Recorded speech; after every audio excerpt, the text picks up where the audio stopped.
فلا أقسم بمواقع النجوم وإنه لقسم لو تعلمون عظيم إنه لقرآن كريم في كتاب مكنون لا يمسه إلا المطهرون تنزيل من رب العالمين.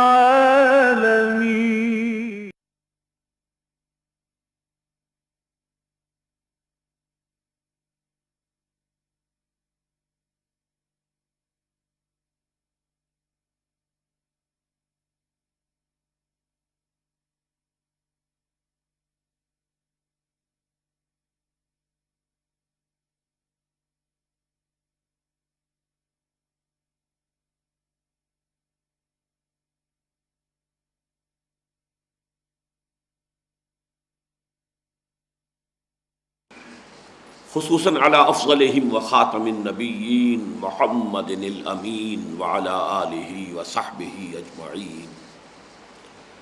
اما بعد فقد قال اللہ تبارک وتعالی کما ورد فی سورۃ البقرہ اعوذ باللہ من الشیطان الرجیم بسم اللہ الرحمن الرحیم. یا ایھا الذین آمنوا کتب علیکم القصاص فی القتلی الحر بالحر والعبد بالعبد والانثى بالانثى فمن عفي له من اخيه شيء فاتباع بالمعروف واداء اليه باحسان ذلك تخفيف من ربكم ورحمه فمن اعتدى بعد ذلك فله عذاب اليم ولكم في القصاص حياة يا اولي الالباب لعلكم تتقون. صدق الله العظيم. رب اشرح لي صدري ويسر لي امري واحلل عقدة من لساني يفقهوا قولي. اللهم ربنا الهمنا رشدنا واعذنا من شرور انفسنا. اللهم ارنا الحق حقا وارزقنا اتباعه وارنا الباطل باطلا وارزقنا اجتنابه. اللهم وفقنا لما تحب وترضى. آمین یا رب العالمین. سورہ بقرہ کے نصف آخر یعنی 19ویں رکوع سے لے کر اور اختتام سورہ تک مضامین کی جو ترتیب ہے وہ میں نے کئی مرتبہ آپ کے سامنے بیان کی ہے، لیکن میرا گمان ہے کہ اس کا بار بار مجھے تذکرہ کرنا پڑے گا. ان 22 رکوعوں میں 4 مضامین کی لڑیاں ہیں جو مسلسل چل رہی ہیں، لیکن وہ آپس میں بٹی ہوئی ہیں. جیسے کہ آپ لڑیوں کو بٹ دے کر بل دے کر ایک رسی کی شکل بناتے ہیں، تو ظاہر بات ہے کہ اگر ایک لڑی سرخ ہے، ایک نیلی ہے، ایک پیلی ہے، ایک ہری ہے، تو آپ کو جب بٹی ہوئی رسی کو آپ دیکھیں گے تو کوئی رنگ بھی مسلسل نظر نہیں آئے گا، کٹا پھٹا نظر آئے گا. لال ہے، پیلی ہے، نیلی ہے، ہری ہے، پھر لال، پھر پیلی، پھر نیلی، پھر ہری. اسی طریقے سے بظاہر تو مضامین یہاں آپ کو نظر آئیں گے کہ ان میں کوئی ربط نہیں ہے، ابھی ایک موضوع ہے، پھر دوسرا موضوع ہے، پھر کسی پہلے موضوع کی طرف آ گئے ہیں. تو معاذ اللہ ثم معاذ اللہ کلام جو ہے غیر مربوط نظر آتا ہے. میں نے اس لیے 2 مرتبہ معاذ اللہ کہا کہ اللہ کے کلام کے بارے میں یہ لفظ مناسب نہیں ہے. کسی انسان کا کلام بھی اگر غیر مربوط ہو جائے تو ہمیں پھر اس کے ذہنی توازن کے بارے میں شک ہو جاتا ہے کہ ابھی اس نے ایک جملہ کہا تھا، پھر دوسرا جملہ کہا، ان دونوں جملوں کے مابین کوئی ربط نہیں ہے، تو معلوم ہوتا ہے کہ کہیں کوئی پیچ ڈھیلا ہو گیا ہے.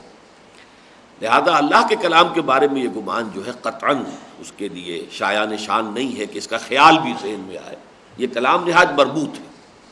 البتہ ربط کی مختلف شکلیں ہیں، مختلف صورتیں ہیں. تو یہاں جو 4 لڑیاں ہیں ان میں سے 2 لڑیاں ہیں احکام شریعت، اس لیے کہ شریعت محمدی علیہ صاحب صلاۃ والسلام کا جو بلو پرنٹ ہے وہ در حقیقت سورہ بقرہ کے اندر ہی بیان ہوا ہے. مختلف اعتبارات ہیں. ابتدائی احکام سورہ بقرہ میں آئے، پھر بعض احکام کی زیادہ اور اگلی صورتیں سورہ نساء میں آئیں، پھر اس کے بعد تکمیلی صورتیں جو ہیں وہ سورہ مائدہ میں. شریعت کو بھی دو لڑیوں میں تقسیم کیجئے. ان احکام شریعت میں سے ایک احکام ہے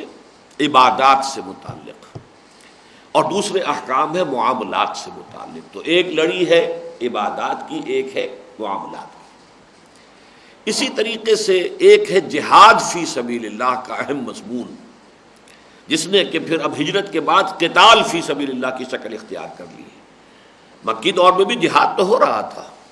فلا تطع الکافرین وجاہدہم بہ جہادا کبیرا، لیکن اب آ کر اس نے قتال کی شکل اختیار کی ہے.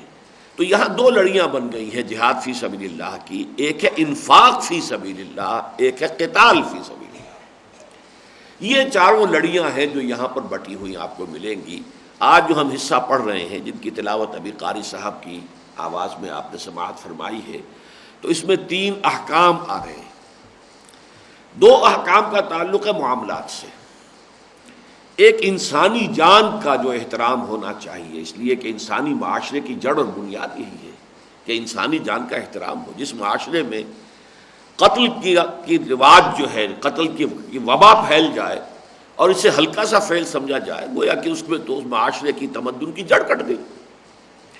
اور دوسرا معاملہ احترام مال کے بارے میں بھی صحیح طریقہ ہونا چاہیے. جان اور مال، جان اور مال، جان اور مال، یہی 2 چیزیں اہم ترین ہیں انسانی تمدن کے اعتبار سے.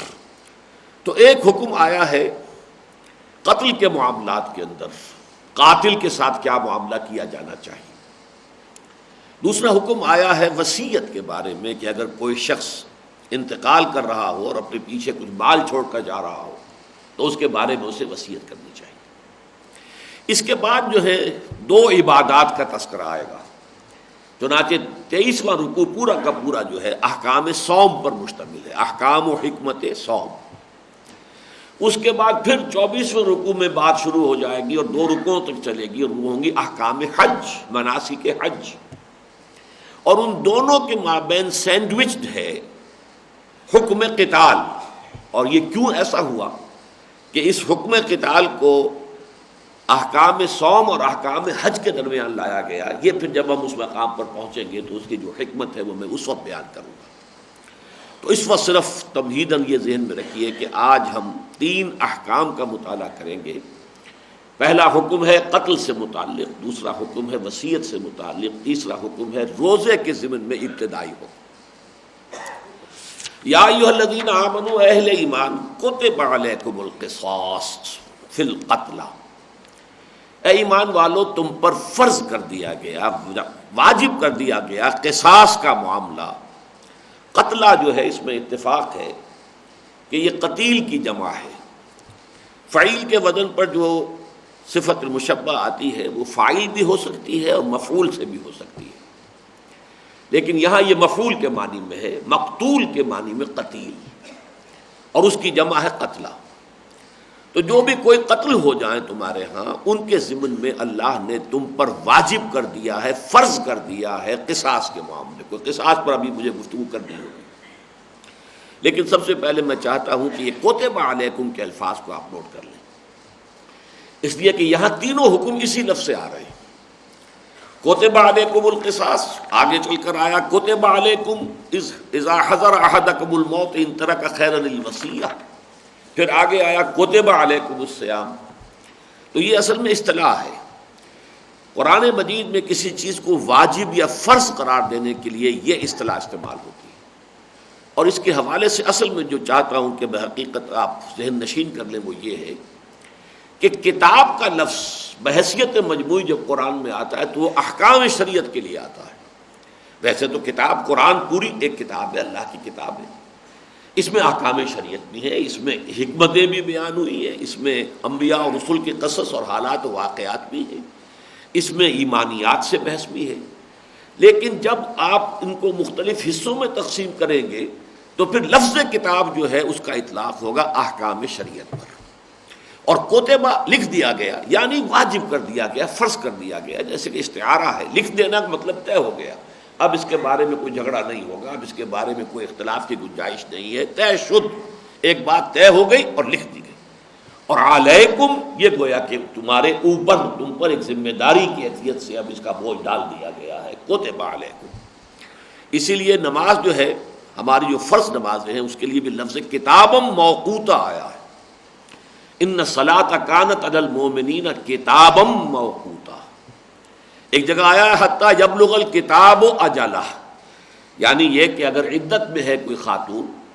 تو اب اس دوران میں جو ہے کوئی ایسا نہیں ہونا چاہیے کہ کوئی رشتہ جو ہے اسی دوران میں کر لیا جائے۔ یہ تو ہو سکتا ہے کہ تمہارے ذہن میں خیال ہو کہ فلاں خاتون کی عدت ختم ہوگی تو پھر میں نکاح کا پیغام بھیج دوں گا، اور کہیں اشارے کنائے میں کوئی بات کہہ بھی دی جائے تو اس میں بھی حرج نہیں ہے، لیکن یہ کہ وَلَا تَعْزِمُوا عُقْدَةَ النِّكَاحِ حَتَّى يَبْلُغَ الْكِتَابُ أَجَلَهُ، نکاح کی گرہ باندھی نہیں جا سکتی جب تک کہ کتاب اپنی پوری مدت پوری نہ کر لے۔ اب کتاب سے مراد قانون عدت جب تک کہ مکمل نہ ہو جائے اس وقت تک جو ہے وہ نکاح ثانی اس بیوہ کا یا مطلقہ خاتون کا نہیں ہو سکتا۔ تو اس لیے میں نے عرض کیا ہے کہ یہ چونکہ قرآن مجید کی اہم ترین آیات میں سے وہ آیات بھی ہیں جن میں نبی اکرم صلی اللہ علیہ وسلم کے جو فرائض چہارگانہ بیان ہوئے اور 4 جگہ آئے ہیں قرآن مجید میں۔ حضرت ابراہیم حضرت اسماعیل کی دعا میں ربنا وابعث فیہم رسولا منہم یتلو علیہم آیاتک ویعلمہم الکتاب والحکمۃ ویزکیہم، پھر اس دعا کی قبولیت کا اعلان ہوا ہے 18ویں رکوع میں، کما ارسلنا فیکم رسولا منکم یتلو علیکم آیاتنا ویزکیکم ویعلمکم الکتاب والحکمہ۔ پھر اگلی سورت آل عمران میں پھر دہرایا گیا، تیسری مرتبہ مضمون آ رہا ہے لقد من اللہ علی المؤمنین اذ بعث فیہم رسولا من انفسہم یتلو علیہم آیاتہ ویزکیہم ویعلمہم الکتاب والحکمہ۔ اور پھر بہت ہی ایک جلالت شان کے ساتھ اس کا تذکرہ آیا ہے سورہ جمعہ میں، هو الذی بعث فی الامیین رسولا منہم یتلو علیہم آیاتہ ویزکیہم ویعلمہم الکتاب والحکمہ۔ تو ان آیات میں اصل میں یہ چاروں چیزیں جو بیان ہوئی ہیں یہ قرآن کے 4 مضامین ہیں، 4 حصے ہیں۔ قرآن مجید کا ایک حصہ وہ ہے کہ جو ایمانیات کے دلائل پر مشتمل ہے، ایمانیات کے ضمن میں جو شکوک و شبہات ہیں ان کے ابطال پر مشتمل ہے۔ پھر قرآن مجید کا ایک حصہ احکام شریعت پر مشتمل ہے، قرآن مجید کا کچھ حصہ جو ہے تزکیہ نفس کے مضامین پر مشتمل ہے، اور قرآن مجید کا کچھ حصہ جو ہے وہ حکمت پر مبنی ہے۔ تو یہ چاروں چیزیں کوئی علیحدہ علیحدہ نہیں ہے، بلکہ چاروں چیزیں در حقیقت قرآن مجید ہی کے 4 مضامین کی طرف اشارہ کر رہی ہیں۔ تو کتاب جو ہے یعلمہم الکتاب والحکمہ، تو احکام والحکمہ، یعلمہم الاحکام والحکمہ، وہ انہیں تعلیم دیتا ہے احکام کی بھی، اور احکام کی تعلیم کے ساتھ ہی حکمت، اس لیے کہ قرآن کا دیا ہوا کوئی حکم جو ہے وہ حکمت سے خالی نہیں ہے۔ ویسے بھی ایک مقولہ ہے فعل الحکیم لا یخلو عن الحکمہ، کوئی حکیم ہستی ہو تو اس کا کوئی فعل بھی حکمت سے خالی نہیں ہوتا، کوئی بھی اس کی حرکت ہو تو آپ دیکھیں گے اس کے پیچھے کوئی پرپس ہے، کوئی مقصد ہے، کوئی غایت ہے، ایسے ہی الٹپ کوئی کام نہیں کر رہا ہے۔ کوئی الٹپ کام کر رہا ہو تو پھر اس کے دماغی توازن کے بارے میں شبہ ہو جائے گا، لیکن کوئی حکیم انسان ہو، ویل کمپوزڈ پرسنالٹی ہو، جس کی کہ ذہنی، فکری، جذباتی یہ مختلف جو پہلو ہیں وہ مربوط ہیں آپس میں، کمپوزڈ ہیں، تو ظاہر بات ہے کہ وہ شخص جو ہے اس کے ہر فعل میں ایک حکمت ہوگی، ایک مقصد مضمر ہوگا۔ تو اللہ تعالیٰ کا ہر حکم جو ہے حکمت پر مبنی ہے، لہذا احکام والحکمہ وَيُعَلِّمُهُمُ الْكِتَابَ وَالْحِکْمَةَ، گویا کہ اس کا مفہوم ہم لیں گے وَيُعَلِّمُهُمُ الْأَحْکَامَ وَالْحِکْمَةَ۔ كُتِبَ عَلَيْكُمُ الْقِصَاصُ فِي الْقَتْلَى، اب یہ قصاص کے لفظ کے بارے میں خاصی مجھے محنت کرنی پڑی ہے، اس لیے کہ ہمارے ہاں بعض مترجمین نے، حضرت شیخ الہند نے بھی اور ان کے اتباع میں مولانا تھانوی نے بھی، اور ان کے متبعین میں پھر مولانا مفتی محمد شفیع صاحب نے بھی، سب قصاص کا مفہوم لیا برابری، مساوات۔ لیکن واقعہ یہ ہے کہ جب لغوی تحقیق کی جائے تو اس کی اصل بنیاد کچھ اور بنتی ہے۔ قصص کا لفظ، قاف صاد صاد، قصص کا لفظ یہ آتا ہے کسی کے پیچھے پیچھے چلنا، کسی کے نقش پا کے مطابق قدم لگاتے ہوئے قدم پر قدم آگے بڑھنا، یہ عربی زبان میں اس لفظ کا اصل مفہوم ہے۔ چنانچہ قرآن مجید میں یہ لفظ اس مفہوم میں بکثرت استعمال ہوا ہے۔ مساوات اور مکافات کا مفہوم اس کے اندر ثانوی طور پر داخل ہو جائے گا، لیکن وہ میں ابھی عرض کروں گا، لیکن بنیادی طور پر اس کی لغوی اصل میں یہ مفہوم شامل نہیں ہے۔ چنانچہ دیکھیے سورہ کہف میں آتا ہے فَارْتَدَّا عَلَىٰ آثَارِهِمَا قَصَصًا، جب حضرت موسیٰ اور حضرت خضر یہ دونوں سفر پر تھے اور جو جگہ تھی جہاں پر کہ حضرت خضر سے ملاقات ہونی چاہیے، حضرت موسیٰ اور ان کے جو نوجوان خادم تھے یوشع ابن نون، یہ دونوں سفر پر تھے، حضرت خضر سے ملاقات کی جو جگہ اللہ نے بیان فرمائی تھی اس سے وہ آگے نکل گئے، وہ مچھلی اس مقام پر غائب ہو گئی تھی، لیکن خادم جو ہیں یوشع ابن نون وہ بتانا بھول گئے۔ لیکن جب آگے جا کر پوچھا کہ ہمیں تو تکان لاحق ہو گئی ہے، لے آؤ وہ ناشتہ جو ہمارے ساتھ تھا، وہ بھنی ہوئی تلی ہوئی مچھلی تھی، انہوں نے کہا جی وہ تو میں آپ کو بتانا بھول گیا، وہ عجیب واقعہ ہوا تھا، ہم ذرا اس چٹان کے پاس ٹھہرے تھے تو وہ تو مچھلی زندہ ہو کر اور پانی کے اندر اتر گئی۔ تو حضرت موسیٰ نے کہا ذالک ما کنا نبغی، بھائی اسی کے لیے تو ہم تلاش میں تھے کہ اس معجزے کا ظہور ہوگا اور اسی مقام پر حضرت خضر سے ملاقات ہوگی، لہذا ہم تو آگے نکل آئے۔ پھر فرتدا علی آثارہما قصصا، تو پھر لوٹے وہ، پلٹ کر آئے اپنے نقوش پا کی پیروی کرتے ہوئے کہ تاکہ اسی جگہ پر پہنچ جائے دوبارہ جہاں کہ وہ مچھلی غائب ہو گئی تھی۔ اسی طریقے سے سورۃ القصص میں، اس کا نام ہی قصص ہے، جہاں کہ حضرت موسیٰ علیہ السلام کے حالات جو ہیں وہ خوب بیان ہوئے تفصیل سے۔ اس میں یہ ہے کہ جب اللہ کے حکم سے حضرت موسیٰ کی والدہ نے انہیں ایک صندوق میں بند کر کے اور دریا کی موجوں کے حوالے کر دیا، تو ساتھ ہی ان کی بہن سے کہا، وقالت لأختہ، اس کی بہن سے کہا والدہ حضرت موسیٰ نے، قصی ہے فبصرت بہ عن جنوب، کہ ذرا تو بھی پیچھے پیچھے چلتی جا، ساحل کے ساتھ ساتھ دیکھ کے اس کے ساتھ ہوتا کیا ہے، یہ جو صندوق ہے اللہ کے حکم سے میں نے ڈال تو دیا ہے اس کو پانی میں، لیکن یہ کہ کیا ہوگا ذرا دیکھتی رہے۔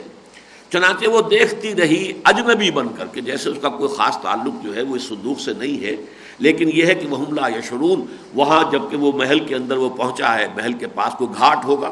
جہاں وہ رانیاں جو ہیں وہ نہانے کے لیے آتی ہوں گی، وہاں پر وہ جو ہے وہ آ گیا صندوق، اور پھر اس میں سے حضرت موسیٰ برآمد ہو گئے۔ انہیں کچھ پتہ نہیں تھا کہ یہ جو چلی آ رہی ہے لڑکی، یہ در حقیقت اس صندوق کے پیچھے چلی آ رہی تھی۔ بعد میں جب کہ اللہ تعالیٰ نے جتنی بھی دودھ پلانے والیاں بلائی گئیں ان سب کا دودھ جو ہے وہ حضرت موسیٰ پر حرام کر دیا، اس لیے کسی کو اس کا دودھ پیا ہی نہیں۔ تب اس لڑکی نے کہا میں اگر آپ چاہیں تو میں بتاؤں آپ کو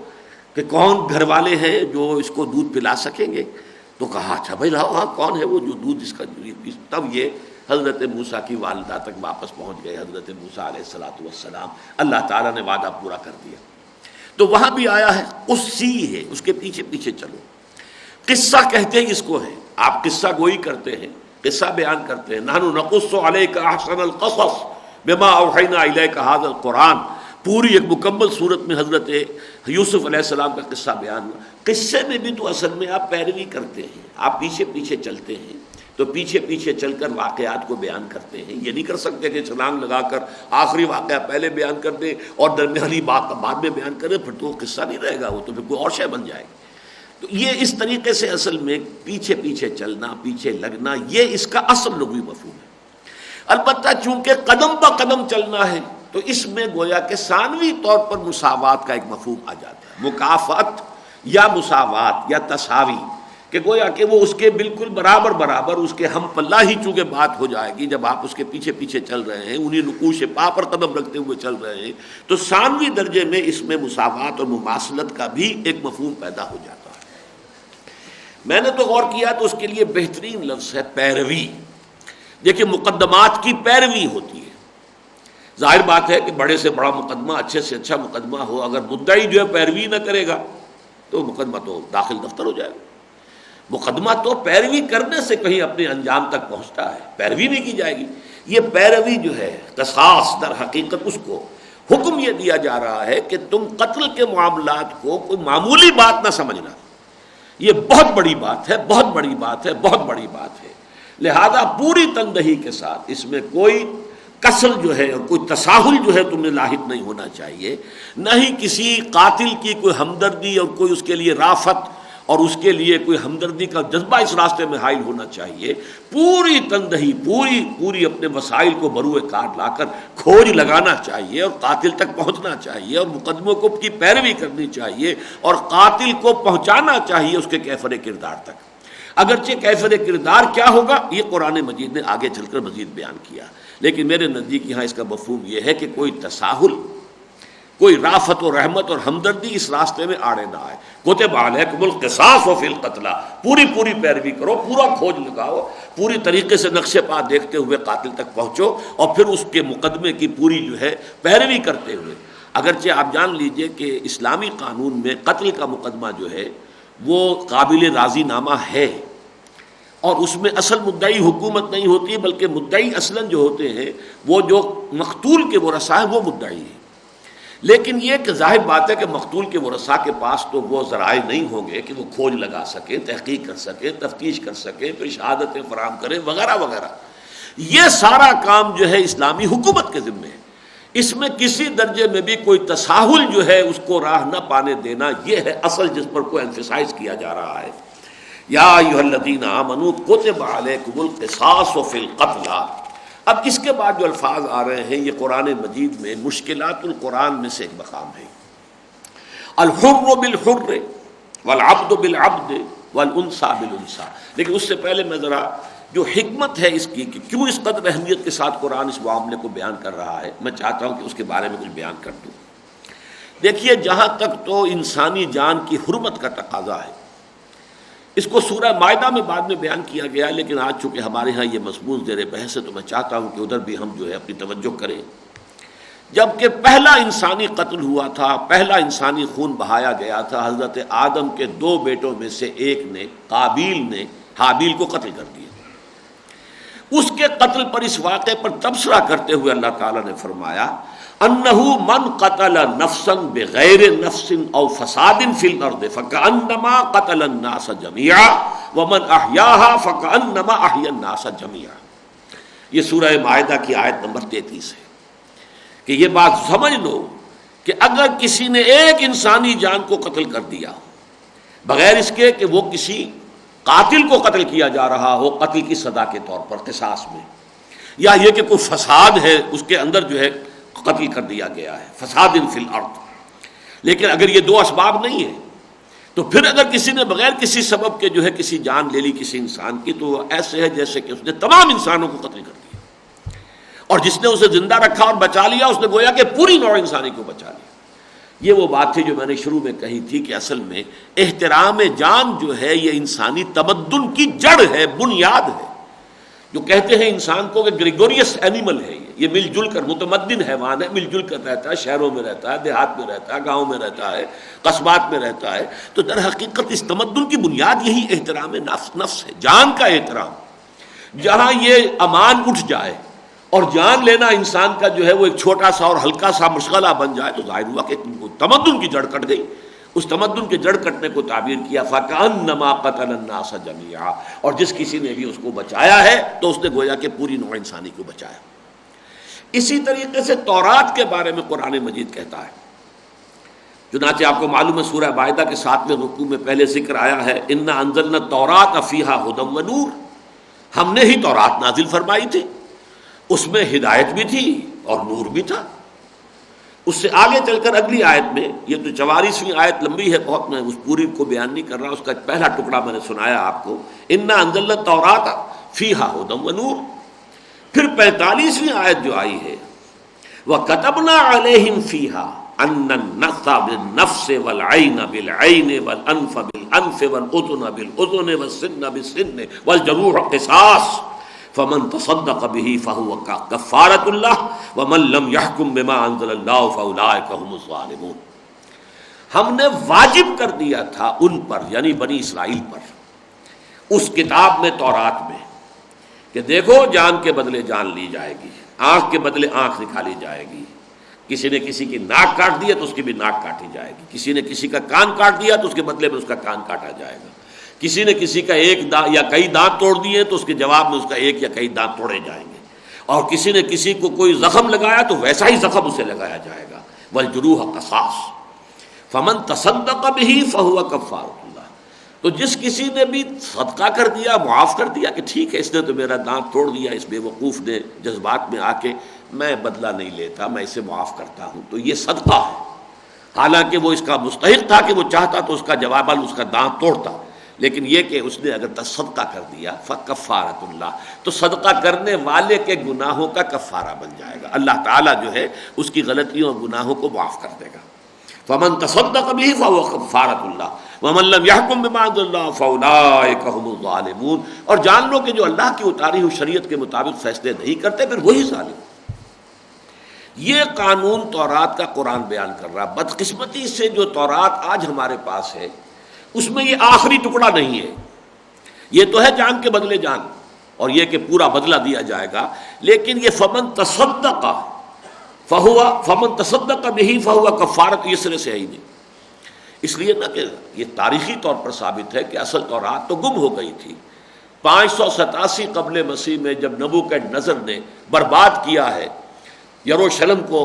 اور وہاں جو ہے 6 لاکھ یہودیوں کو قتل کیا، 6 لاکھ کو کیپٹیو بنا کر اسیر بنا کر بیبیلونیا لے گیا، تو اصل تورات اس وقت سے گم ہے۔ اس کے کوئی 100-150 برس بعد اپنی یادداشتوں سے انہوں نے دوبارہ تورات مرتب کی ہے، تو اس میں غلطیاں آ گئیں، کچھ چیزیں رہ گئی، کچھ غلط چیزیں شامل ہو گئی۔ اس کا ایک پھر مظہر ہے، وہ بھی ابھی میں آپ سے عرض کروں گا کہ یہاں جو ایک خاص مکافات اور برابری کا معاملہ جو زیر بحث آ رہا ہے اگلے الفاظ میں اس آیت کے، اس کے پس منظر میں یہ ہے کہ یہود کے ہاں یہ افراط ہو گئی تھی کہ لازماً جان کے بدلے جان لی جائے گی۔ وہ اصل میں ویسے بھی بہت سخت اور کرخت قسم کی قانون پسندی اور شریعت کا جو ہے ظاہر، اس کو مضبوطی سے تھامنے کا معاملہ، اس کے ظاہر کو، اس کی حکمت، اس کی روح سے بالکل کوئی توجہ اس کی طرف نہیں، غافل۔ لیکن یہ کہ ظاہر الفاظ کو جو ہے پکڑ کر بیٹھ جانا، یہ ان کا ایک مزاج بن گیا تھا۔ ان کے ہاں یہ عفو کا یا یہ کہ دیت کا یا معاف کر دینے کا کوئی تصور نہیں رہا، بلکہ قتل کے بدلے قتل، ایک ہی شکل رہ گئی تھی۔ حالانکہ میں نے جیسا کہ اسی لیے آپ کو سنائی آیت سورہ مائدہ کی، قرآن کی گواہی یہ ہے کہ تورات میں بھی یہ موجود تھا کہ فمن تصدق به فهو کفارۃ اللہ، لیکن یہ کہ بہرحال ان کے مزاج کی وجہ سے، جیسے مزاج ہوتا ہے ویسے اس کے مطابق پھر چیزیں مرتب ہوتی چلی جاتی ہیں، وہ حصہ ان کے ہاں سے غائب ہو گیا۔ اب اس کے بالکل برعکس کیفیت ہو گئی نصارہ کے ہاں، عیسائیوں کے ہاں۔ چونکہ حضرت مسیح علیہ السلام نے آ کر دین کی روح کو زیادہ نمایاں کیا، اور یہودی علماء پر تنقیدیں یہ کی کہ تم دین کی جو ہے وہ خالی خولی شریعت جو ہے اس کے ظاہر کو لے کر بیٹھے ہوئے ہو، یہ بالکل ایسے ہے کہ جیسے قبر کے اندر جو ہے وہ گلی سڑی ہڈیوں کے سوا کچھ بھی نہیں ہے، تم نے اوپر جو ہے بڑے پردے اچھے جو ہیں چادریں ڈالی ہوئی، اندر کیا گلی سڑی ہڈیاں ہیں، تو تم تو در حقیقت مچھر چھانتے ہو اور سموچے اونٹ نکل جاتے ہو۔ روح جو ہے دین کی وہ تمہارے سامنے نہیں ہے، بلکہ تمہارے سامنے اس کا ظاہر ہے صرف۔ اب ان کے ہاں جو ہے، اور جیسا کہ قرآن مجید کی گواہی ہے سورہ حدید میں، وَجَعَلْنَا فِي قُلُوبِ الَّذِينَ اتَّبَعُوهُ رَأْفَةً وَرَحْمَةً، کہ جو حضرت مسیح علیہ السلام کے پیروکار ہوئے، اللہ تعالیٰ فرماتے ہیں کہ ہم نے ان کے دلوں میں رافت اور رحمت اور نرمی اور ہمدردی، یہ جذبات زیادہ پیدا کر دیے۔ وہ جو کٹھور دل ہو گئے تھے جو یہود، ثم قست قلوبکم فہی کالحجارۃ او اشد قسوۃ، کہ پھر تمہارے دل سخت ہوتے چلے گئے تو وہ پتھروں کے مانند بلکہ ان سے بھی زیادہ سخت ہو گئے۔ تو اس کے جواب میں رد عمل میں یہاں معاملہ یہ ہو گیا، دوسری انتہا کو نکل گیا، وہ تفرید، معافی۔ اس معافی کے اثرات آج آپ مغربی تہذیب میں دیکھ رہے ہیں، اسی اصل میں اس تعلیم کے پیش نظر کہ کیپٹل پنشمنٹ ہی کو وہ ختم کرنا چاہتے ہیں، جان کے بدلے جان بھی نہیں لینے کا سوال پیدا ہوتا۔ بہت کم ممالک میں کہیں رہ گیا ہے، اکثر و بیشتر جو کیپٹل پنشمنٹ جو ہے وہ ختم کر رہے ہیں، حالانکہ اس کی بڑی حکمت ہے، اس کی بڑی ضرورت ہے، قرآن مجید اس کو آگے چل کر بیان کرے گا، لیکن یہ کہ دوسری انتہا پر یہ نکل گئے۔ حضرت مسیح کا وہ مشہور واقعہ ہے، انجیل میں ہے، ایک عورت زنا کی مرتکب ہوئی، ثبوت بھی ہو گیا، اب اسے لوگ جو ہے لے کے جا رہے تھے رجم کرنے کے لیے، تو وہ جو ہے آگے آگے دوڑ رہی تھی، بھاگ رہی تھی، جانا چاہتی تھی، اور پورا موب اسے جو ہے چیز کر رہا تھا کہ اس کو پکڑ کر کسی درخت سے باندھے اور پھر اس کے اوپر پتھراؤ کرے۔ حضرت مسیح کا گزر ہو گیا، پوچھا کیا معاملہ، بتایا گیا یہ ہے کہ زنا کا ارتکاب کیا ہے، اب یہ رجم کرنا ہے۔ حضرت مسیح نے کہا ٹھیک ہے، قانون یہی ہے، لیکن دیکھو اس کو پہلا پتھر وہ مارے کہ جس نے خود کبھی زنا نہ کیا ہو۔ اب اس کے بعد چونکہ پکچرز بھی بنی ہوئی ہے حضرت مسیح کی زندگی پر، کنگ آف کنگز میں بڑے شوق سے دیکھنے گیا تھا 1962 میں، جبکہ مجھے تقریباً سمجھیے کہ 12-15 سال ہو گئے تھے، فلم بینی میں چھوڑ چکا تھا، لیکن کراچی میں مقیم تھا اس زمانے میں، تو یہ کنگ آف کنگز جب پکچر آئی ہے تو میں نہیں اپنے آپ کو روک سکا، میں نے جا کر دیکھا، اس لیے کہ مجھے بائبل سے بہت دلچسپی رہی ہے اپنی زمانہ طالب علم ہی سے۔ تو وہ جو نقشہ سامنے آتا ہے کہ اب وہ دو پتھر ہاتھ میں لیے ہوئے تھے کہ بس ابھی میں نشانہ لگا کے ماروں گا، لیکن معلوم ہوتا ہے کہ اتنی کچھ ان میں شرافت تھی کہ حضرت مسیح کے یہ الفاظ سن کر ان کی مٹھیاں کھلتی چلی گئیں، پتھر نیچے گرتے چلے گئے، سب چلے گئے اور اس عورت کو لوگ چھوڑ گئے۔ اب یہ بھی در حقیقت ایک سمجھیے کہ ایک دوسری انتہا پر معاملہ چلا گیا کہ اب وہ جو حکم ہے رجم کا، اسی لیے جب زنا کی سزا آئی ہے سورہ نور میں تو وہاں فرمایا ہے وَلَا تَأْخُذْكُمْ بِهِمَا رَأْفَةٌ فِي دِينِ اللَّهِ۔ دیکھو مسلمانوں، کہیں تمہارے دلوں کے اندر ان مجرموں کے لیے، زانی یا زانیہ کے لیے کوئی رحمت اور رافت اور نرمی اور ہمدردی پیدا نہیں ہونی چاہیے، اس لیے کہ جرم کی سزا جو ہے اس کی اپنی حکمت ہے۔ معاشرہ جو ہے درست نہیں رہے گا اگر مجرموں کو سزا نہ دی جائے، اور سزا بھی ایسی کہ جو عبرت انگیز ہو، کہ ایک کو سزا ملے اور ہزاروں اور لاکھوں کو جو ہے ان کے رونگٹے کھڑے ہو جائیں اور ان کو عبرت حاصل ہو جائے، ورنہ یہ کہ سب کے جرم عام ہو جائے گا۔ تو یہ ہے وہ حکمتیں جو میں نے چاہا کہ چونکہ یہود کے ہاں ایک انتہا، نصارہ کے ہاں دوسری انتہا۔ اچھا، عرب معاشرے میں کیا تھا ان آیات کے اترنے سے پہلے؟ وہاں وہ تقسیم کرتے تھے، تین طرح کی تقسیمیں تھیں۔ ایک شریف انسان ہے، ایک ذرا گھٹیا درجے کا وزیر ہے، رذیل ہے، اس کی کوئی حیثیت نہیں ہے، ظاہر بات ہے ان کی جانیں برابر تو نہیں ہو سکتی۔ اگر کسی وزیر انسان نے کسی شریف انسان کو، باعزت انسان کو قتل کر دیا ہے تو اس کے بدلے میں صرف ایک جان لینا کافی نہیں ہے، بلکہ اس کے خاندان کے کئی جانیں لی جائیں گی۔ یا یہ ہے کہ اسی طریقے سے ایک آزاد ہے، غلام ہے، تو غلام نے اگر قتل کیا کسی آزاد کو تو ایک غلام کی جان تو کفایت نہیں کرے گی، پھر کئی غلام ہو۔ یا یہ کہ اس کی جگہ پر بھی اس قبیلے کا کوئی آقا جو ہے اس کو اس کی جگہ پر قتل کیا جائے، تب جا کر برابری ہوگی۔ اسی طریقے سے عورت نے قتل کر دیا مرد کو، تو اگر جواب میں صرف عورت قتل ہو گئی تو قتل تو پورا جو ہے بدلہ تو نہیں ملا، کہاں عورت کہاں مرد۔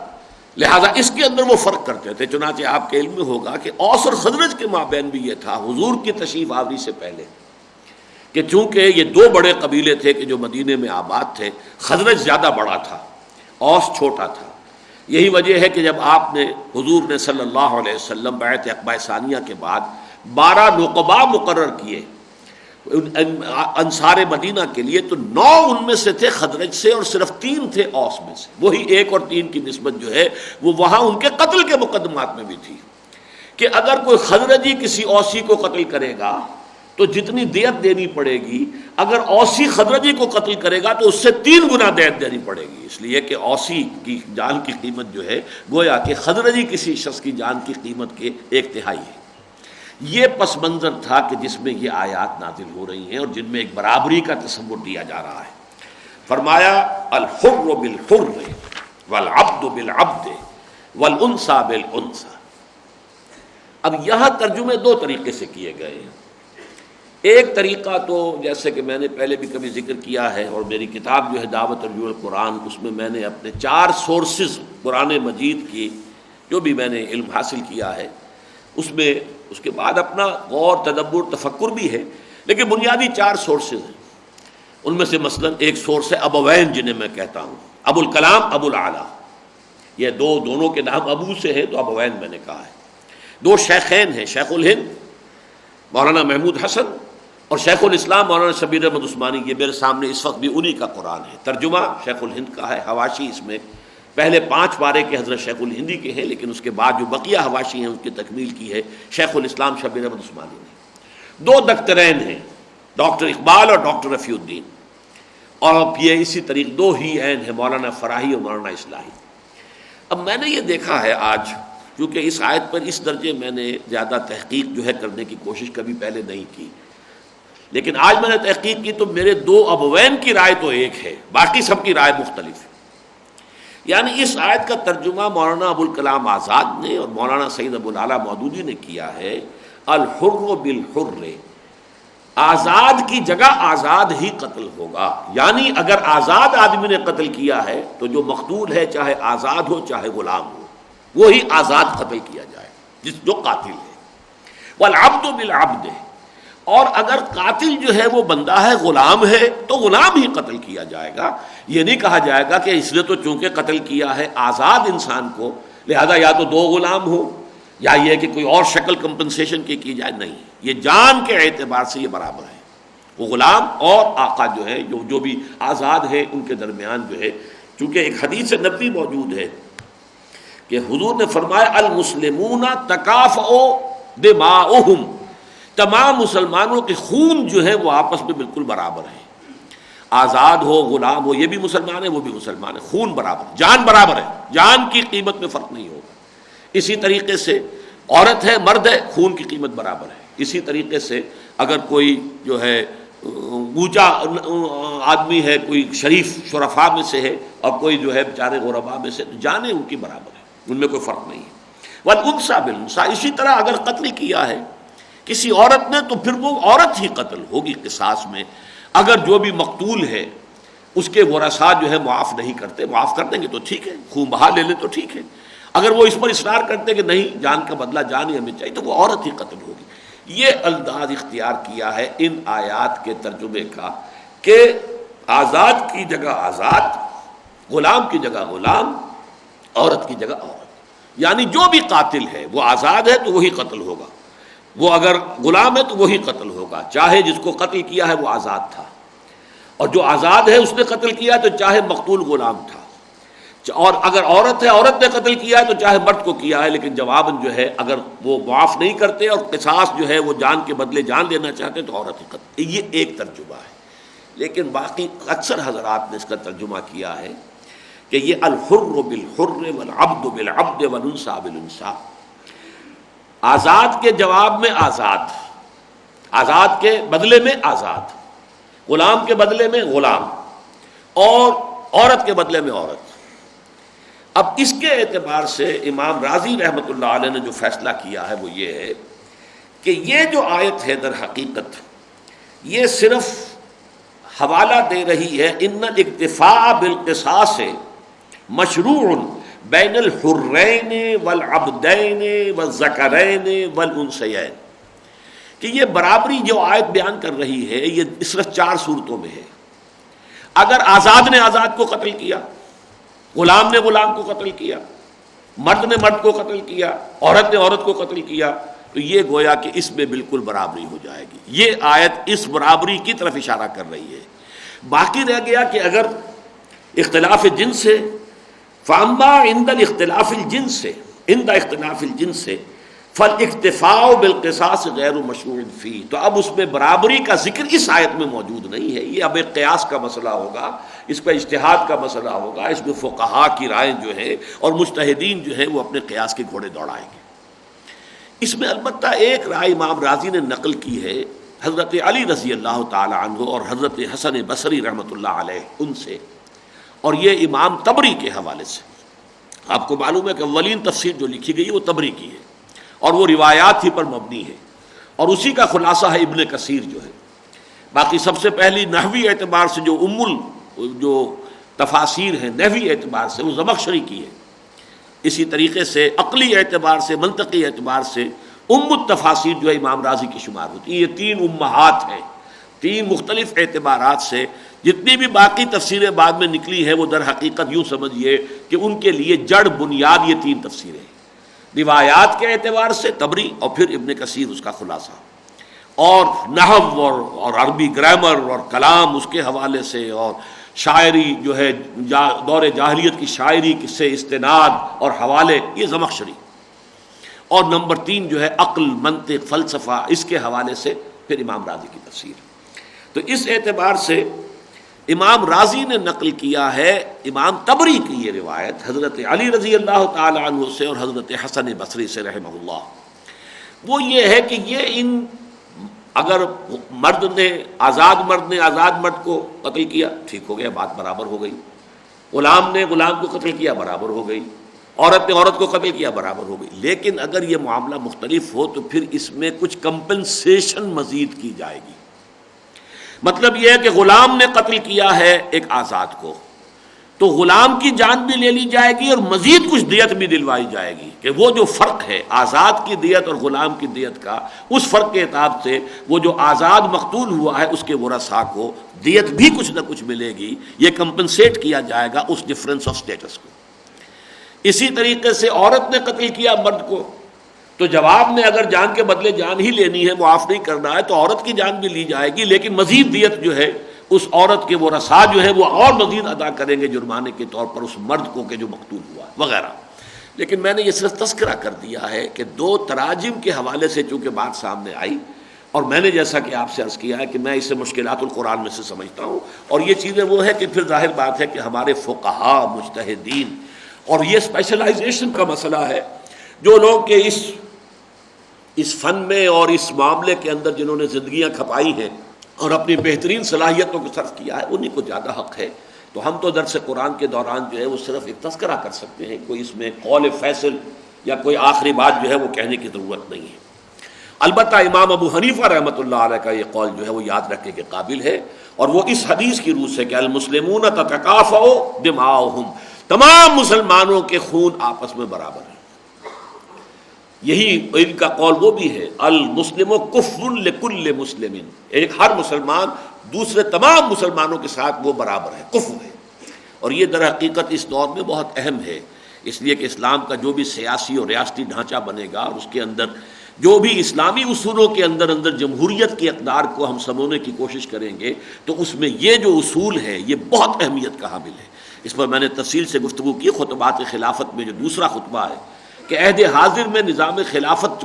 پر جو نظام ریاست مبنی ہوگی اس کا دستوری خاکہ کیا ہوگا، ڈھانچہ کیا ہوگا، اور اس میں اس مسئلے سے بھی بحث کی ہے۔ تو امام ابو حنیفہ اس معاملے سے بھی امام اعظم ہے۔ واقعہ یہ ہے کہ جہاں تک ان کی رسائی ہوئی ہے قانونی اور دستوری مسائل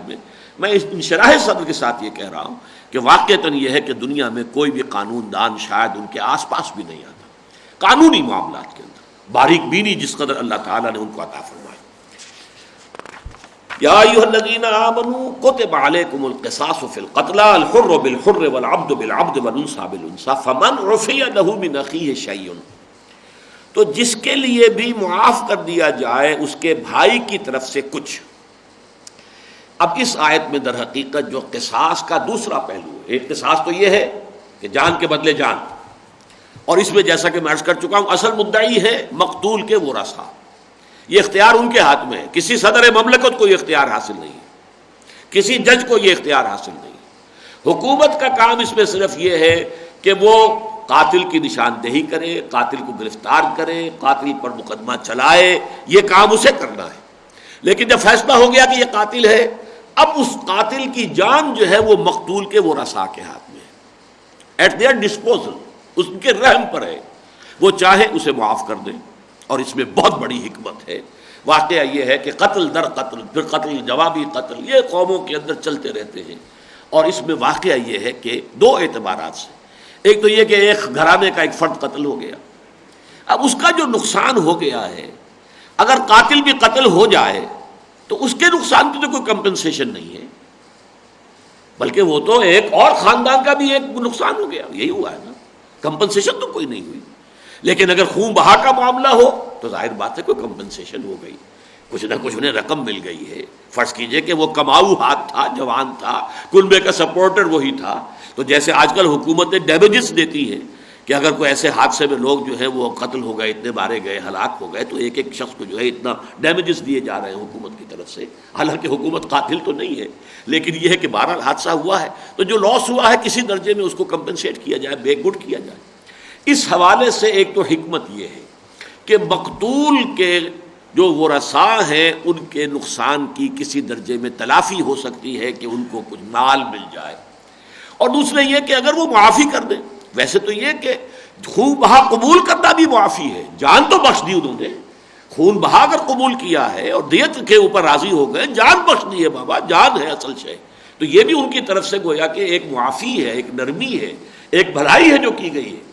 لیکن یہ کہ اس کا فائدہ کیا ہوتا ہے کہ اب آپ سوچئے کہ اس قاتل کا پورا خاندان کس قدر ممنون احسان ہو گیا اس مقتول کے خاندان کا، ورنہ یہ کہ یہ بھی قتل ہو جاتا تو پھر اس کے بھی بچوں کے اندر وہ جو ہے آگ انتقامی پھر دہکتی، چاہے تو اسی کچھ ہی دنوں کے بعد اور شاید اگلی نسل میں جا کر بھی بیٹا جو ہے پھر قتل کرتا، اور جواباً جو ہے قتل در قتل کا سلسلہ چلتا۔ لیکن یہ کہ اس کے ذریعے سے مرہم جیسے ہوتا رکھا جاتا ہے کہ بس اب بات ختم ہوئی، آگ بجھ گئی۔ تو یہ ہے در حقیقت ایک جو اضافی معاملہ ہے، جب میں نے ثابت کیا ابھی آپ کے سامنے کہ تورات کے بنیادی قانون میں بھی یہ موجود تھا از روئے قرآن، لیکن بعد میں تورات میں سے وہ چیز حذف ہو گئی ہے اور صرف خون کا بدلہ خون، جان کا بدلہ جان، صرف یہ شے رہ گئی ہے۔ قرآن مجید میں یہ قانون پھر اپنی پوری وسعت کے ساتھ اور جملہ پہلوؤں کے ساتھ دوبارہ آ رہا ہے۔ فمن عفی لہ من اخیہ شیء فاتباع بالمعروف۔ اب یہاں اخی کے لفظ کو بھی دیکھیے کہ دیکھو چاہے تم قاتل و مقتول کے خاندان ہو تو آپس میں مسلمان بھائی ہو آپس میں، انما المؤمنون اخوۃ فاصلحوا بین اخویکم۔ اور اسی سے در حقیقت معتزلہ کا یا بعض خوارج کا جو ہے وہ بھی ایک جو ہے رد ہو جاتا ہے کہ قاتل، اب اس سے بڑا گناہ کیا؟ اکابر جو ہے کبائر میں سے بہت بڑا گناہ کا ہے، شرک سب سے بڑا، اس کے بعد قتل نفس، اس کے بعد زنا، یہ چوری ڈاکہ، یہ بڑے بڑے قتل ہیں۔ تو قتل نفس جیسے جرم پر بھی یہ نہیں کہ وہ اب کافر ہو گیا ہے، وہ مسلمان نہیں رہا، بلکہ تمہارا بھائی ہے، مسلمان ہے۔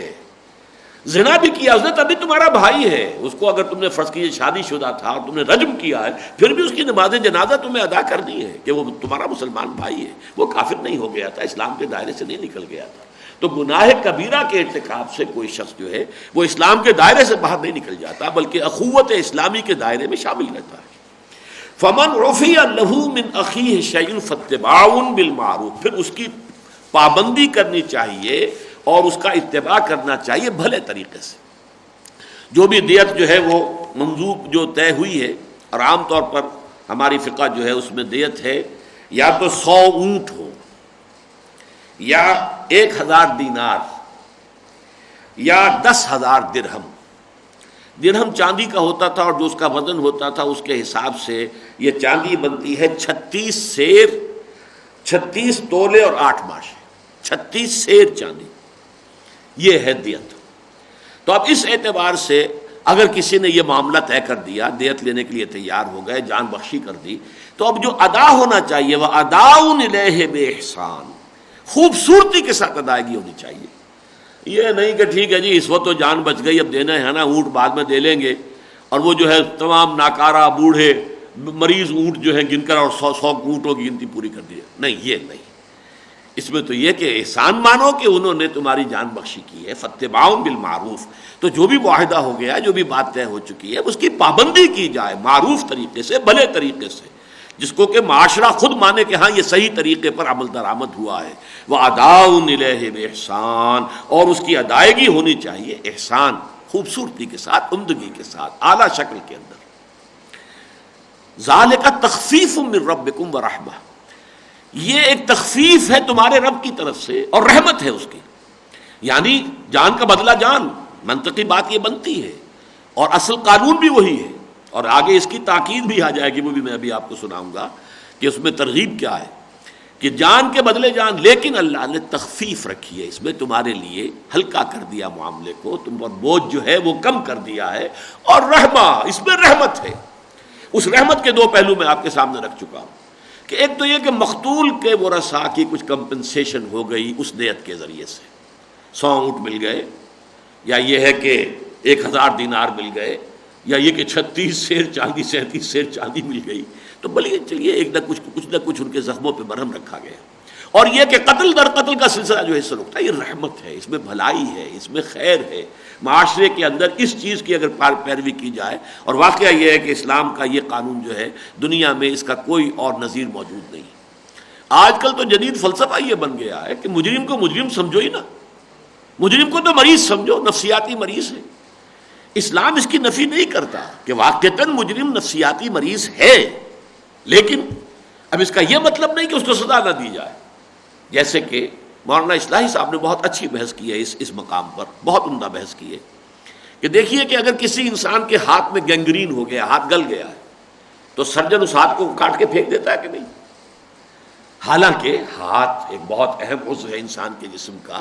لیکن باقی جسم کو بچانا ہے، ورنہ تو یہ کہ پورے جسم کی ہلاکت جو ہے اس کا اندیشہ موجود ہے۔ اسی طریقے سے پورے معاشرے کو بچانے کے لیے ضروری ہے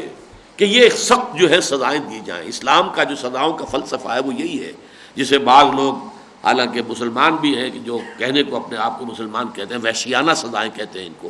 ہمارے ہاں کے دانشور جو ہیں، لبرل دانشور، ان سب کے نزدیک بلکہ یہ کہ بعض لوگوں نے شاہ ولی اللہ دہلوی رحمۃ اللہ علیہ کی ایک عبارت کا غلط حوالہ دیا مولانا شبلی نعمانی نے اپنی کتاب الکلام میں۔ اور اس کے حوالے سے علامہ اقبال بھی کچھ گو مگو میں مبتلا ہو گئے، اور پھر ظاہر بات ہے کہ ان کے حلقے کے اکثر لوگ جو ہے اسی خیال کے ہیں کہ یہ سزائیں جو قرآن کے اندر حدود دی گئی ہیں ان میں بھی کوئی اجتہاد ہو سکتا ہے، کوئی ضروری نہیں ہے کہ ہاتھ ہی کاٹا جائے، کوئی ضروری یہ چیزیں جو ہے اسپیسیفکس قرآن کے جو ہیں اسپیسیفک احکام ان کو اسی شکل میں ان کی جو ہے وہ ان کی تنفیذ لازمی نہیں ہے، بلکہ اس میں بھی اجتہاد ہو سکتا ہے۔ علامہ بھی کچھ اس مغالطے میں مبتلا ہوئے ہیں، اگرچہ وہ اپنی عمر کے آخری دور تک اس پر یکسو نہیں تھے، چنانچہ آخری زمانے تک بھی خط و کتابت ان کی ہوتی رہی ہے سید سلیمان ندوی رحمۃ اللہ علیہ سے ان معاملات کے اوپر، تو معلوم ہوتا ہے کہ ان کا ذہن پوری طریقے سے مطمئن نہیں تھا، لیکن انہوں نے دھوکہ کھایا ہے مولانا شبلی نعمانی کے غلط حوالے کی وجہ سے۔ اور میں ذکر کر دیتا ہوں یہاں، اس وقت جو اقبال اکیڈمی کے ڈائریکٹر ہیں سہیل عمر صاحب، میں ان کا بڑا احسان مند ہوں کہ میرے دل میں بھی ایک سوء ظن علامہ اقبال کی طرف سے ہو گیا تھا، اور میں نے جو اپنی پہلی کتاب لکھی تھی اسلام کی نشت ثانیہ کرنے کا اصل کام 1967 میں، اس میں اشارہ کر دیا ہے کہ جہاں تک اجتہاد اور شریعت اسلامی کے معاملات ہیں ان کے ضمن میں علامہ اقبال کی ساری باتیں صحیح نہیں ہیں، بلکہ یہ کہ چونکہ یہ ان کا موضوع بھی نہیں تھا اور یہ ریکنسٹرکشن جو ہے اس کا اصل موضوع یہ ہے ہی نہیں، تو وہ چونکہ میرے دل میں بھی تھا ان حوالوں کے اعتبار سے، لیکن اس کی پوری تحقیق کا حق ادا کر دیا ہے ڈاکٹر سہیل عمر صاحب نے، کہ انہوں نے ثابت کر دیا کہ شاہ ولی اللہ کا حوالہ یہ ہے، اور اس سے جو حوالہ غلط دیا گیا، کچھ درمیان میں سے عبارتیں کاٹ دیں، کچھ اپنی عبارت کو حوالے کے طور پر شامل کر دیا، یہ کام کیا ہے شبلی نعمانی نے، اللہ تعالیٰ انہیں معاف فرمائے، اور علامہ اقبال نے ان کے حوالے کی بنا پر کوئی باتیں کہہ دی۔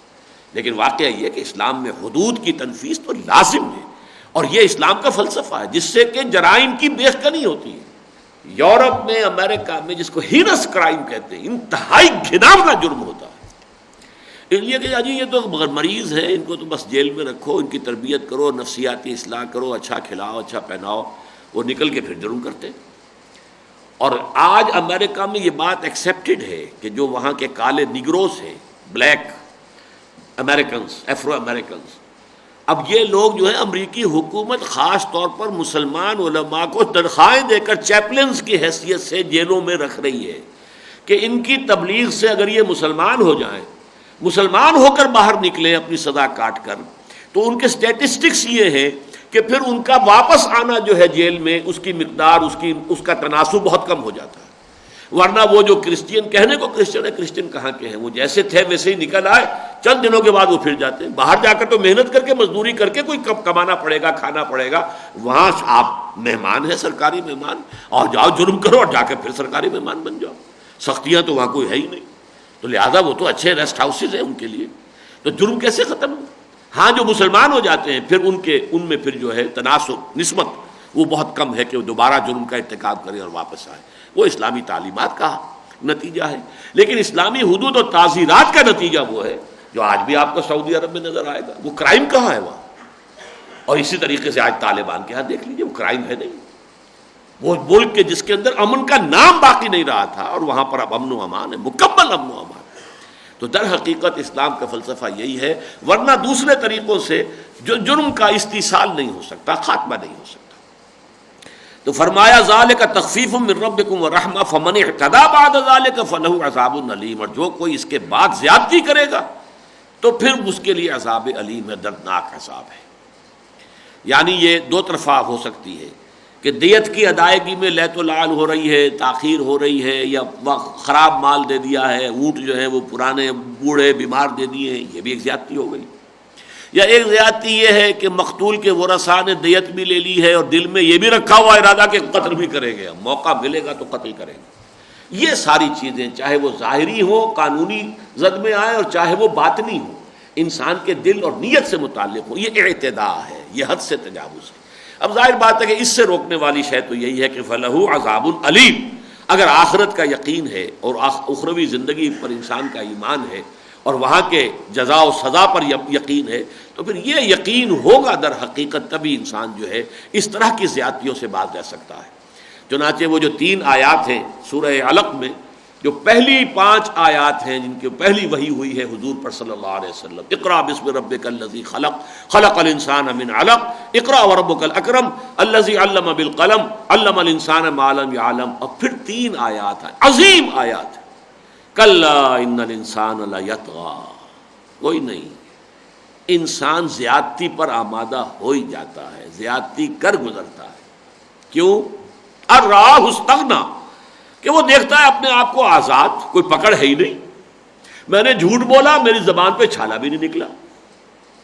میں یتیم کا مال ہڑپ کر گیا ہوں، میرے پیٹ میں درد بھی نہیں ہوا. یہ چونکہ جو مورل لا ہے وہ یہاں آپریٹو ہے ہی نہیں. یہاں تو فزیکل لا آپریٹو ہے. ذرا کہیں انگارہ زبان پر رکھیے، پھر جو حال ہوگا وہ آپ کو معلوم ہے. لیکن یہ ہے کہ جھوٹ بول کر، کسی کی غیبت کر کے، کسی کے اوپر تہمت لگا کر آپ نے زبان کا جو استعمال کیا ہے وہ بہت خوفناک استعمال کیا ہے. اس کے نتائج تو آخرت میں نکلیں گے تو معلوم ہوگا. لیکن یہ ہے کہ اس وقت چونکہ وہ نتائج نہیں نکل رہے، لہذا انسان بڑھتا ہی جاتا ہے سرکشی کے اندر. اور حرام خوری کرو، میں تو رچ پچ گیا، مجھ کو، میں نے سب ہضم کر لیا، کوئی پکڑ نہیں ہوئی. لیکن اس کا علاج کیا ہے؟ کلا ان الانسان لیطغی ان رآہ استغنی ان الی ربک الرجعی، یقیناً تیرے رب کی طرف لوٹنا ہے. یہ یقین اگر دل میں پیدا ہو جائے تو پھر ظاہر بات ہے کہ پھر اندر سے انسان کے اوپر بریک لگتا ہے. پھر تو اندر سے اس کو روکنے والی ایک شے ہے کہ نہیں نہیں نہیں، غلط کام نہیں کرنا، جواب دہی کرنی ہے، اللہ کے ہاں کھڑے ہونا ہے، جانا ہے اللہ کے حضور میں. اما من خاف مقام ربہ ونہى النفس عن الہوى، جو ڈرتا رہا اپنے رب کے حضور میں اس کے سامنے کھڑے ہونے کے خیال سے، اور اس نے اپنی خواہش نفس کی باگیں کھینچ کر رکھی. فإن الجنة هي المأوى، تو وہ شخص ہے کہ جس کا ٹھکانہ جنت بنے گی. فمن اعتدى بعد ذلك فله عذاب أليم وَلَكُمْ فِي الْقِصَاصِ حَيَاةٌ يَا أُولِي الْأَلْبَابِ لَعَلَّكُمْ تَتَّقُونَ. اب دیکھیے یہ ہے وہ فلسفہ جس پر میں نے قدر تفصیل سے بحث کی ہے، جو میرا چھوٹا سا کتابچہ ہے اسلام کا معاشی نظام. اس میں میں نے اصول یہ دیا ہے کہ قرآن مجید میں ایک ہے لیگل تعلیمات، قانونی تعلیمات، اور ایک ہے روحانی اخلاقی تعلیمات، اور ان میں بسا اوقات آپ کو تضاد نظر آئے گا. جیسے ایک طرف مالیات میں یہ بھی ہے کہ جو بھی ضرورت سے زائد دے دو، یسألونک ماذا ينفقون قل العفو. لیکن قانون یہ ہے کہ حلال ذریعے سے کمایا ہے اور زکوٰۃ دے دی ہے، باقی تم ریٹین کر سکتے ہو. یہ تو اونچی روحانیت ہے کہ تم چاہو تو دے دو، سب غربا کو دے دو، اپنے پاس کچھ ریٹین نہ کرو. حضور نے تو اس سطح پر زندگی گزاری، فقراء صحابہ نے اس سطح پر زندگی گزاری، اولیاء اللہ اور صوفیاء نے اس سطح پر زندگی گزاری ہے. انہوں نے کچھ ریٹین کیا ہی نہیں اپنے پاس. چنانچہ لوگوں کو چونکانے کے لیے میں کہا کرتا ہوں حضور نے کبھی زکوٰۃ ہی نہیں دی، حالانکہ زکوٰۃ تو ارکان اسلام میں سے ایک رکن ہے. حضور نے تو اس پر عمل ہی نہیں کیا. کیسے کرے؟ وہ تو کچھ ہو تو اس کے اوپر زکوٰۃ ہوگی نا. اسی طریقے سے حضور کے معاملے میں تو جو وراثت کا قانون ہے وہ کہیں اس کا جو ہے وہ استعمال عمل ہوا ہی نہیں اس پر، اس لیے کہ آپ نے کوئی ترکہ چھوڑا ہی نہیں. ما ترکناہ صدقہ، اگر کوئی شے بھی آپ کے زیر استعمال تھی دنیا میں لیکن آپ کے بعد پھر وہ صدقہ ہے، وہ مسلمانوں کی ملکیت ہے، بیت المال کا مال ہے، کسی کا نہیں ہے، وہ وراثت میں کچھ منتقل نہیں. تو ایک ہے لیگل سٹرکچر اسلام کا اور ایک ہے اس کا اسپرچول سٹرکچر. مالیاتی اور معاشی نظام میں تو بہت زبردست فرق واقع ہو جاتا ہے، اس میں بہت فرق ہے. اور اسی کی کنفیوژن ہوتی ہے جس کی وجہ سے تھوڑی سی غلطی ہو گئی تھی حضرت ابو ذر غفاری رضی اللہ تعالیٰ عنہ کو، جس کو پھر کمیونسٹ جو ہیں اس دور میں ایکسپلائٹ کرتے رہے. انہیں گویا کہ ثابت کرتے رہے کہ وہ اپنے زمانے کے صحابہ کرام میں کمیونزم کے علم بردار جو ہے ابو ذر غفاری تھے، مغالطہ ہو گیا تھا انہیں. لیکن یہ کہ یہ مغالطہ جو ہے کہ اسلام کی تعلیمات معاشی قانونی سطح پر اور اسلام کی تعلیمات معاشی روحانی سطح پر، ایمانی سطح پر، احسانی سطح پر، ان میں زمین و آسمان کا فرق ہے. Legal level per you can own a house, آپ اس کے مالک ہیں، کھیت کے مالک ہیں، دکان کے مالک ہیں، کارخانے کے مالک ہیں. اور ایمانی اور احسانی بنیاد پر کسی شے کے آپ مالک نہیں ہیں، ہر شے کا مالک صرف اللہ ہے. آپ تو صرف امین ہیں، بندہ مومن امین حق مالک است، مالک صرف وہ ہے. للہ ما فی السماوات و ما فی الارض. اس میں نے مثال دی ہے، یہ دیکھیے کہ کوئی شخص آپ کو ایک تھپڑ مارتا ہے، اگر آپ اس کا بدلہ لینے پر قادر ہیں تو اب آپ کے سامنے دو آپشنز ہیں. اگر قادر نہیں ہے تو ظاہر بات ہے کہ قہر درویش برجان درویش، آپ کیا کریں گے؟ کچھ نہیں کریں گے، کانپ کر رہ جائیں گے، چہرہ سرخ ہو جائے گا، جو بھی ہو جائے گا. لیکن یہ کہ بہرحال بدلہ نہیں لے سکتے، وہ ٹھاڑا ہے، مضبوط ہے، طاقتور ہے، آپ نہیں لے سکتے بدلہ. لیکن اگر آپ بدلہ لینے پر قادر ہیں تو دو آپشنز ہیں. چاہیں تو معاف کر دیں، اور چاہیں تو قصاص میں۔ اب ایک طرف عفو ہے، یہ روحانی ترقی کے لیے، ترفع کے لیے، ایک انسان اگر روحانیت کے اونچے مقام پر جانا چاہتا ہے تو اسے عفو کا راستہ اختیار کرنا ہوگا۔ وَإِن تَعْفُوا وَتَصْفَحُوا وَتَغْفِرُوا فَإِنَّ اللَّهَ غَفُورٌ رَحِيمٌ۔ تین الفاظ ایک جگہ جمع کیے سورۃ تغابن میں، اگر تم معاف کر دیا کرو، اگر تم بخش دیا کرو، اگر تم چشم پوشی سے کام لیا کرو، تو اللہ بھی تو غفور اور رحیم ہے کہ نہیں؟ تم چاہتے نہیں ہو کہ تمہاری خطائیں وہ معاف کرے؟ اگر تم چاہتے ہو کہ اللہ تمہاری خطائیں معاف کرے تو تم بھی تو انسانوں کی خطائیں معاف کیا کرو۔ والعافین عن الناس، سورہ آل عمران میں، وہ لوگ کہ جو انسانوں کو معاف کر دیتے ہیں، والکاظمین الغیظ والعافین عن الناس، اپنے غصے کو، انتقام کو پی جانے والے اور لوگوں کو معاف کر دینے والے۔ یہ مقام مدح میں بات ہو رہی ہے۔ لیکن دوسرا یہ ہے مقام وَلَكُمْ فِي الْقِصَاصِ حَيَاةٌ يَا أُولِي الْأَلْبَابِ، اے ہوش مندو قصاص میں زندگی ہے۔ اگر یہ بدلہ لینے کا معاملہ بالکل ختم ہو جائے، جیسا کہ میں نے کہا کہ وہ عیسائیت میں حضرت عیسیٰ کی تعلیمات جو اصل میں روح دین کی طرف توجہ دلانے کے لیے انہوں نے کچھ باتیں کہی تھی کہ تم ذرا قانون کی جو ہے چھلکے لے کر بیٹھے ہوئے ہو، اصل روح دین کو بھی سمجھو۔ اب اسی کو جنہوں نے بنیاد بنا لیا ہے کل کی، کہ جس نے اپنی بیوی کو طلاق دی گویا کہ اس نے اس سے زنا کرایا۔ اب یہ بات حضرت عیسیٰ کا قول انجیل میں موجود ہے، اس لیے کہ طلاق سے ظاہر بات ہے کہ وہ مطلقہ ہو سکتا ہے کہ مطلقہ کو اب کوئی اور قبول کرے نہ کرے، شادی ہو نہ ہو، اور نہ شادی ہونے کی وجہ سے ہو سکتا ہے کہ وہ کہیں بدکاری میں مبتلا ہو جائے۔ تو اب یہ کہ مگس کو باغ میں جانے نہ دینا کہ ناحق خون پروانے کا ہوگا، حضرت مسیح نے کہا کہ گویا کہ اس نے طلاق دی، تو طلاق جو دی ہے تو گویا کہ وہ ہے ذمہ دار اس سے زنا کرانے کا۔ یہ اصل میں اس اعتبار سے کہ حضور نے بھی فرمایا ہے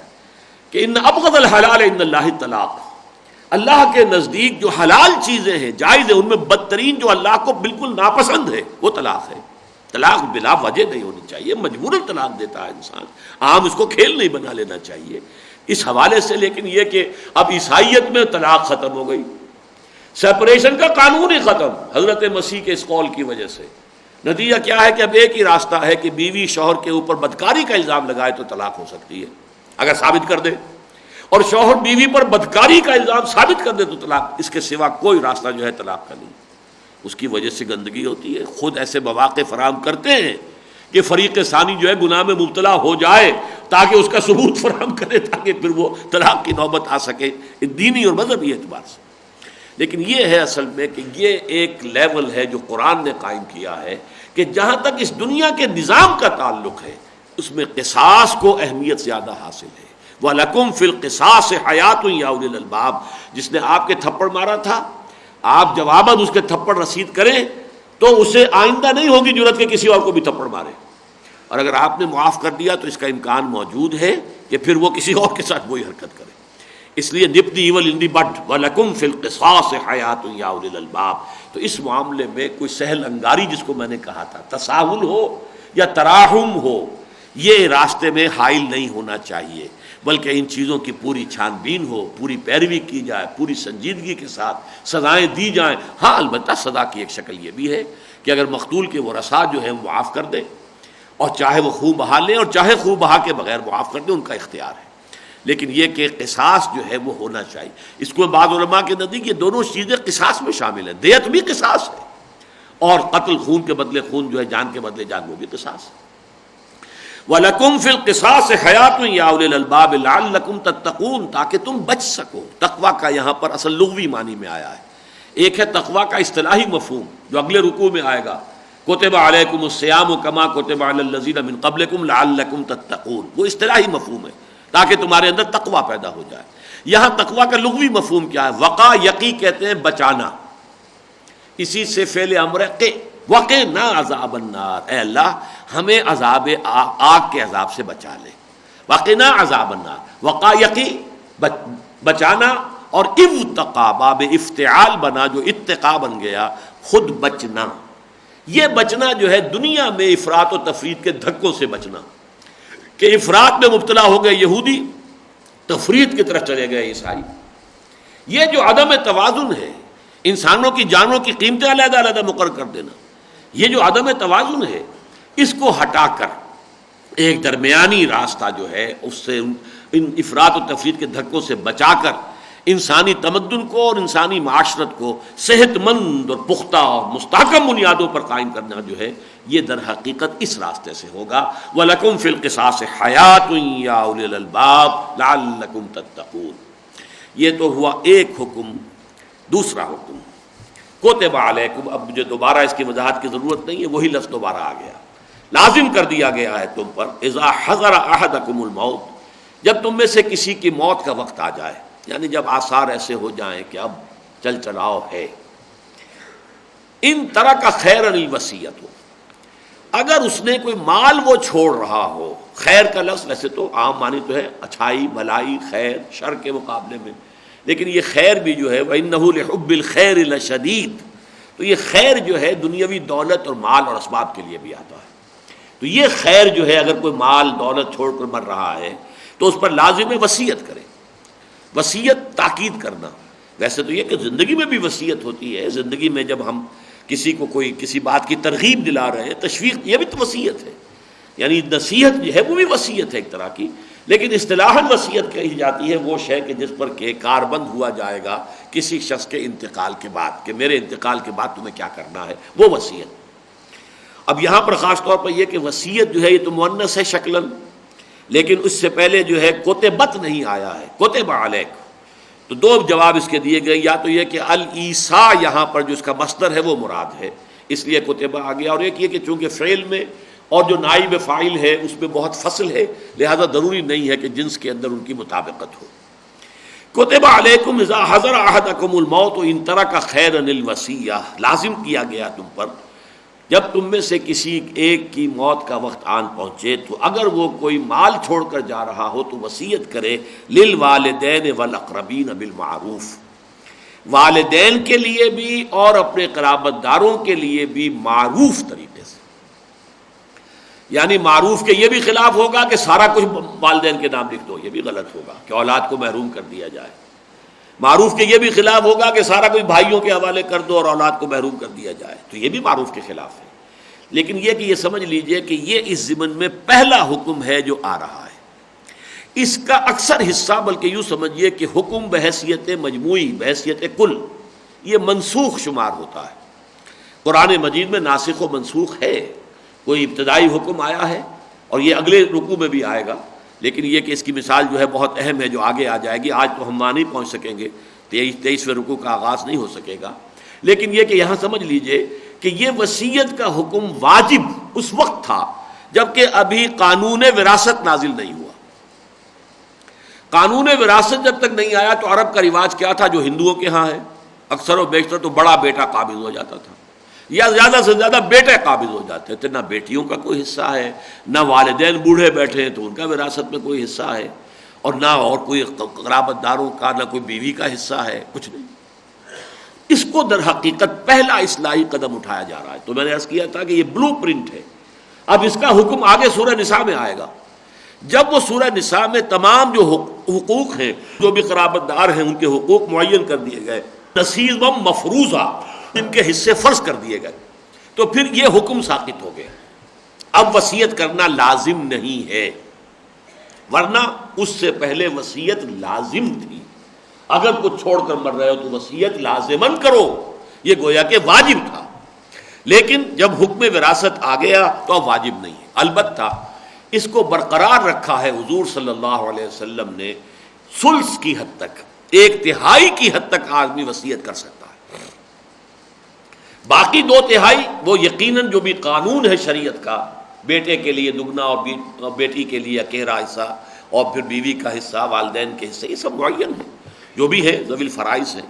تو ان کے حصے اس کے مطابق تقسیم ہوں گے۔ البتہ یہ کہ 1/3 اپنی جائیداد کا، اپنے مال کا، اس کی حد تک انسان وصیت کر سکتا ہے، کسی خیراتی ادارے کو دے، کسی دین کے کام کے لیے وقف کرے، کسی غریب کو دے، کسی مسکین کو دے، کسی یتیم کو دے، لیکن یہ نوٹ کر لیجئے کہ 1/3 سے زیادہ نہیں ہوگا۔ 1/3 سے زیادہ ہوا تو موقوف ہو جائے گی وہ وصیت باقی ورثاء کی رضامندی پر۔ فرض کیجئے کوئی شخص آدھا اپنا لکھ دیتا ہے، لیکن یہ آدھا ایگزیکیوٹ ہوگا اگر باقی تمام ورثاء بھی متفق ہو جائیں کہ ٹھیک ہے ہمارے والد یہ کر گئے تو ٹھیک ہے ہمیں قبول ہے، تو پھر وہ آدھی ہو جائے گی۔ لیکن یہ کہ اگر وہ متفق نہیں ہے تو پھر وہ ثلث کے اندر ایگزیکیوٹ ہوگی، 1/3 کی حد تک، چاہے اس نے وہ پوری جائیداد لکھ دی ہو اور چاہے اس نے آدھی لکھی ہو، لیکن اس وصیت کی ایگزیکیوشن جو ہے صرف 1/3 کی حد تک ہوگی۔ اور دوسرا اصول یہ دیا گیا ہے کہ لا وصیت لوارث، جس کا کہ وراثت میں حق اللہ نے مقرر کر دیا ہے، اب اس کے لیے کوئی وصیت نہیں کی جا سکتی۔ بیٹے کا یہ حق ہے، اب باقی اس کے لیے وصیت نہیں ہوگی۔ بیٹی کا یہ حق ہے، بیوی کا یہ حق ہے، مزید کوئی وصیت نہیں ہو سکتی۔ ماں کا یہ حق ہے، باپ کا یہ حق ہے، مزید کوئی وصیت نہیں ہو سکتی۔ لیکن اس میں بھی فقہا کا قول یہ ہے کہ اس میں وارث کے لیے بھی وصیت پر اگر بقیہ سارے وارث رضامند ہو جائیں تو ظاہر بات ہے کہ اس کو بھی قبول کر لیا جائے گا، بشرطے کہ بقیہ تمام کے تمام وارث رضامند ہو جائیں۔ لیکن یہ کہ یہ ہے قانون کے جو بعد میں صرف اس حد تک برقرار رکھا گیا کہ 1/3 کی حد تک وصیت جو ہے وہ نافذ العمل ہوگی، اس سے زائد نہیں۔ کتب علیکم اذا حضر احدکم الموت ان ترک خیرا الوصیۃ للوالدین والاقربین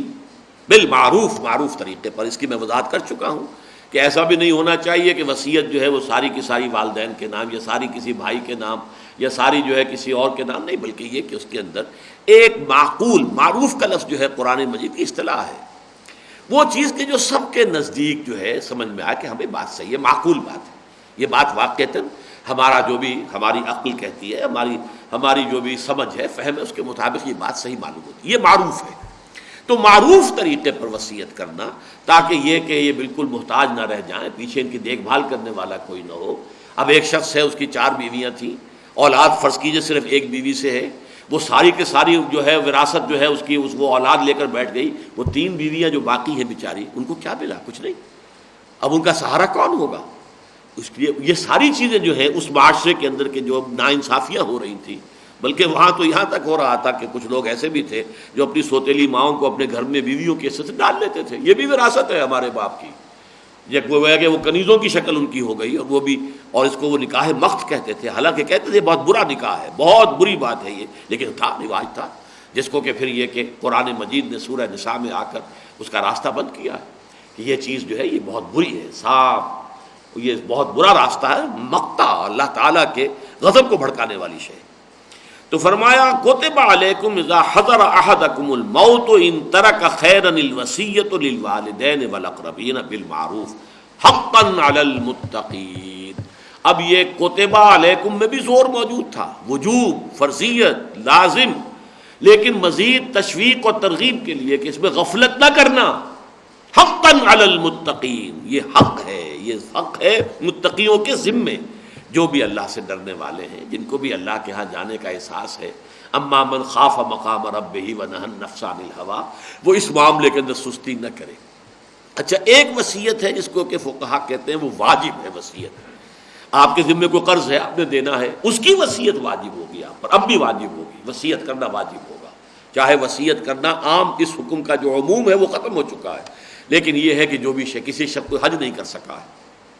اور وہ کہتا ہے کہ صاحب میرے جو بھی میں چھوڑ کے جا رہا ہوں مال، اس میں سے کسی کے ذریعے سے یہ حج بدل کرا دیا جائے، وہ بھی واجب ہو گئی وصیت، کیونکہ یہ اس کا مال تھا اور وہ اپنے مال کے اندر سے جو حق جو تھا، جو حج کے لیے اسے خرچ کرنا چاہیے تھا، وہ اس نے اس کام کے لیے وصیت کی شکل میں کر دیا، تو وہ واجب۔ تو بعض وصیتیں اس اعتبار سے واجب ہو جاتی، بعض موقوف، جیسا کہ میں نے عرض کیا کہ فرض کیجئے کسی نے 1/3 سے زیادہ کی وصیت کر دی ہے، تو اب یہ تمام جو ورثاء ہیں ان کی رضامندی پر موقوف ہو جائے گی۔ اگر وہ اجازت دیں گے تو آدھے میں یا اور بھی جتنا بھی وہ چاہیں اس کے اندر وہ راضی ہو سکتے ہیں، وہ گویا کہ ان کی طرف سے ہبہ ہو گیا، اپنے والد کے اس خیال کو اور اس کی جو بھی خواہش تھی اس کی وہ عزت کرتے ہوئے، احترام کرتے ہوئے انہوں نے اپنے حق سے گویا کہ دستبرداری اختیار کر دی، تو انہیں حق حاصل ہے۔ فمن بدلہ بعد ما سمعہ، تو جو شخص بھی بدل دے گا اس وصیت کو اس کے بعد کہ اس نے اسے سنا ہو، فإنما اسمہ علی الذین یبدلونہ، تو اس کا پھر گناہ انہی کے ذمے ہوگا کہ جو اسے تبدیل کرتے ہیں۔ ظاہر بات ہے وصیت کرنے والے پر تو کوئی گناہ نہیں، اس نے صحیح وصیت کی تھی، معروف طریقے پر کی تھی، صحیح انداز میں کی تھی، لہذا وہ تو اپنے رب کے ہاں سرخرو ہو کر پہنچ گیا، اس نے تو جو بات کی ہے درست کی ہے۔ اب جنہوں نے اس میں گڑبڑ کی ہے، جنہوں نے تبدیلی کی ہے، جنہوں نے تحریف کی ہے، جنہوں نے اس کے اندر جو ہے کسی بھی اعتبار سے جو ہے ہیرا پھیری سے کام لیا ہے، تو سارا گناہ ان کے ذمہ آئے گا۔ فمن بدلہ بعد ما سمعہ فانما اسمہ علی الذین یبدلونہ، تو جو شخص بھی اس میں تبدیلی کرے گا اس کے بعد کہ اس نے اسے سنا ہو تو اس کا گناہ ہوگا اسی کے ذمے جنہوں نے اس کو بدلا ہے۔ ان اللہ سمیع علیم، یقینا اللہ سب کچھ سننے والا، سب کچھ جاننے والا ہے۔ یہ جو اللہ تعالیٰ کے اسماء یا صفات آ جاتی ہیں آیات کے آخر میں، ان کا بڑا گہرا تعلق ہوتا ہے کہ انسان کانپ اٹھے۔ ان اللہ سمیع علیم، ہر شے کا سننے والا اور ہر شے کا جاننے والا ہے۔ یہ نہ سمجھنا کہ یہ تمہارا عمل جو ہے، تم نے جو تحریف کی ہے، تم نے جو جھوٹ بولا ہے، تم نے اس وصیت میں تغییر کر دی ہے، تو اس کا کوئی حساب کتاب نہیں، کوئی جواب دہی نہیں ہوگی۔ اللہ تعالیٰ ایک ایک حرف سن رہا ہے اور ایک ایک بات سے واقف ہے۔ فمن خاف من موص جنفا او اثما فاصلح بینہم، تو جس شخص کو اندیشہ ہوا کہ وصیت کرنے والے نے کوئی جانبداری برتی ہے یا کوئی گناہ کا کام کیا ہے، یہ ہمارے ہاں ہوتا ہے اکثر۔ اب بھی کوئی باپ ہے اپنے کسی ایک بیٹے سے بہت وہ راضی ہے، وہ ساری چیز جو ہے اس کو دے کے ہبائی کر دیتا ہے، قانوناً صحیح ہے، قانوناً، کیونکہ ملکیت جو قانون لیگل لیول پر ملکیت ہے، اور ملکیت جو ہے تو ظاہر بات ہے اس میں حق ہے انسان کو کہ ہبا کر دے، لیکن یہ دوسروں کو ان کے حق سے محروم کرنے کا یہ فعل بہت بڑا گناہ ہے۔